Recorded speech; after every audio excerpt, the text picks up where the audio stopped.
All right, we have Steve Baker on the phone, Blaze Media investigative journalist who has been looking into the January 6th debacle and has made massive headway. And it's my understanding that Steve and the team were up in Washington here in the last couple of weeks. I think some of them just got back yesterday. Spent a lot of time with the January 6th footage, full access now because of Steve. And some news stories are coming. But what a surprise, Steve. You were notified by the U.S. Department of Justice. Yes. Good morning. Hey. that was a great good morning I had yesterday. I bet. Yeah, we're actually here right now. I'm actually talking to you from the secure video room in one of the congressional office buildings in D.C. We've got our Blaze guys here right now working on the consoles, and we've been here all week. So we're not going to stop working. I'm not going to quit doing what I'm doing, and we're just going to move forward regardless of what they throw at us. But I want to hang on. I want to hear what you are finding. If you can, give us any kind of hint on what's next coming our way. But tell me, what are you being charged with now? Well, they notified my attorney yesterday morning that I needed to self-present or self-surrender myself in Raleigh, North Carolina on Tuesday or Wednesday. So we're going to arrange for that to happen on Tuesday.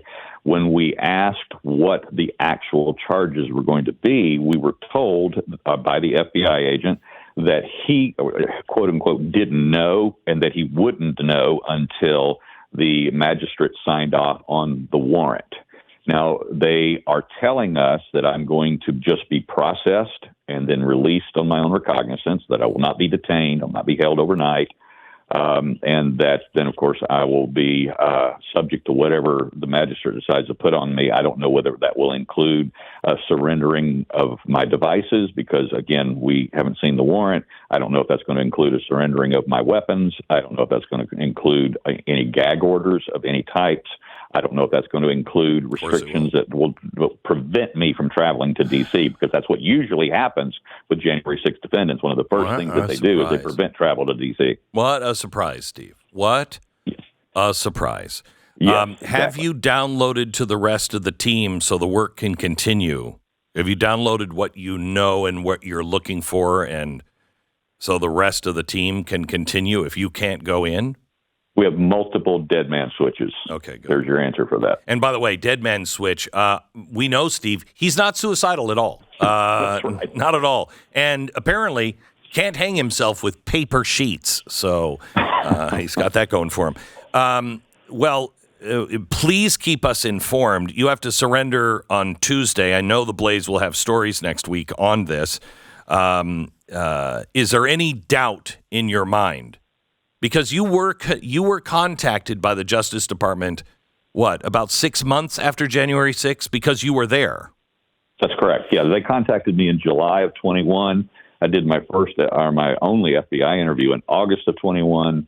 We were notified by the Department of Justice a month later, the week before Thanksgiving, in November of 21. We were told that I would be charged within the week at that time.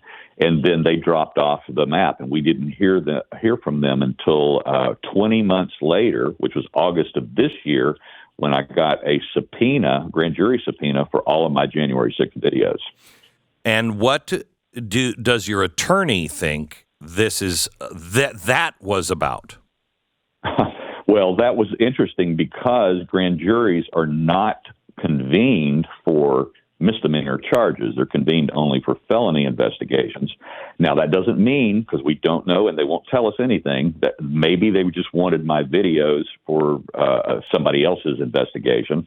Or maybe it was applicable to what they were looking at for me, and then there's no assurance that even though there was a grand jury looking at me or the videos, that they will apply a felony account. Well, look, we can assure the world right now, because actually one of our guys right here is harvesting every second of me in the Capitol right now. Good. We're going to show the world in advance, long before this thing ever goes to trial or any such nonsense, that obviously at any point, any time when I was on campus, there was never any violence, never any property damage. There was never any untoward behavior. I didn't wear Trump gear. I didn't parade. I wasn't carrying a flag. You didn't stand on a bench, did you? God forbid. I did do that. Oh, boy. There is a federal law against that. But, I know there is. So I may have to plea down to bench standing. But but wait, you did that not as a protester, as a journalist to get a bird's eye view, right? Yes, that's exactly what I did. I got up and away from the crowd, and above the crowd, so I could record what was going on in the room, and that was in the crypt below the rotunda where I did that. And so it's going to be an interesting presentation well in advance of whatever the government is putting together, because we'll be able to lay it out and show side by side that there were 60 other journalists that we are aware of that traveled through the same breached doors. And of course, I didn't arrive till after several hundred people were already in the Capitol. But there were 60 other journalists, many of those who in fact went through those doors but long before I did, or were at the very initial breach, that have never been charged. It just really all comes down to, Glenn, who they were submitting their stories and their videos to at the time. And obviously, whatever their narrative was, if the headline of their story was, as like the New Yorker's story with Luke Mogelson, among the insurrectionists, well, then he probably got a get out of jail free card for that headline. Well, but wait a minute, you had your video with HBO. They're not necessarily a flag waver of the right. Yeah, they licensed they licensed my videos. New York Times licensed my videos, as did many other news agencies around the world. But that was through my agency. Okay, so can I ask you just a couple of frank questions? Because we just really got to know each other recently, and are you a hardened Nazi lover that is I don't know, burning crosses usually at lead night? conversations with this question. You're waiting this long to ask. I know. We hadn't gotten to our "Are you a member of the Nazi Party" part of our friendship yet, but Glenn, I usually get dinner and a couple drinks before I get asked questions like that. No, absolutely not. I am. If you analyze my politics, I am what I refer to as a pragmatic libertarian, and I have never had any associations with any militias, any 3%ers, any Proud Boys, Oath Keepers, or otherwise. And I have basically kept to myself and kept my musical career for most of my life as a trumpet player and a singer, and my journalism was my side hustle, as they say, for 25 years. And that was accelerated when COVID came to town, and I was not allowed to work in the music business for a year and a half. So I moved my journalism and my investigative research into the captain's chair of my life. And then January 6th happened. And so that became a primary focus of what I've been working on. Well, we are obviously going to be following your story, and every indication is that exactly what you've said. And as you say, our team is there looking at all the video footage of you right now to make sure that we have the story and can get it out, but also all of the other things that you're looking into. Can you give us a sneak peek on anything else that you're working on for January 6th?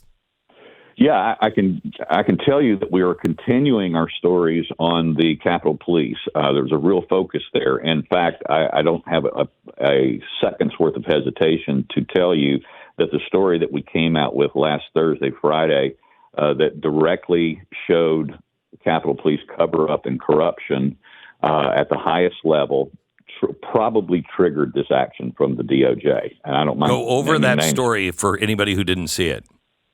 Yeah, the story was that a particular police officer who we have been covering issued a anonymous letter on Capitol Police letterhead back in May of 21. It was highly partisan, highly political, major violation of the Hatch Act, major violation of the Capitol Police rules and regulations for their officers. And he was prompted to write this letter. It was a political screed against the Republicans that were opposed to Nancy Pelosi's January 6th Select Committee. And as a result of a prompting he got from Representative Raskin, of all people, and that was a situation where he took Raskin's prompting, and went and created this letter, and then also solicited help from the Capitol press pool. And then he had actually some female reporters in the press pool assist him in crafting this anonymous letter. And when this was released on May 19th and May 20th, it was discovered the next day because this cop's not very bright. He used his Capitol Police email and he used Capitol Police printers to print off hard copies. And so he was brought in and his investigation began the next day. And we revealed that not only did he initially lie about the action that he had taken using Capitol Police resources and time to craft a highly partisan political anonymous letter misrepresenting the department, that this was what would be called a terminable offense. He should have been fired on the spot. There was a problem with that, though, Glenn. We're talking about Harry Dunn, the hero of January 6th, as the media has put forth. So rather than taking disciplinary action against him, the Capitol Police spiked that report. They let him off with what they call a 534 warning, which means that was just a warning, just a slap on the wrist. Don't do that again, Harry. And he got by with it. So rather than being a terminable event, he was not disciplined at all, and therefore was allowed to testify in those Oath Keeper trials. And, of course, we know where that goes from there. So you see the connectivity there. Okay, we're talking. Go ahead. Yeah. Go ahead. No, finish up. Just to finish that up, one of the things that we've been able to do, and I've been able through sources over the last couple of years, is I do have and have been able to capture some internal communications between Oath Keeper leadership, and we know that they are livid over. In fact, on Friday's report, when I released the names involved, Harry Dunn, Representative Jamie Raskin, Whitney Wild from CNN, who participated in this anonymous letter. When I put all this together and published that, the chief counsel for the Capitol Police actually called me that Twitter guy, Steve Baker, and for releasing this information. And so we're learning, we're knowing about these kinds of things that are happening, and we know that they're upset. And his name is Tad, I think it's DiBiase or the Bias or something like that.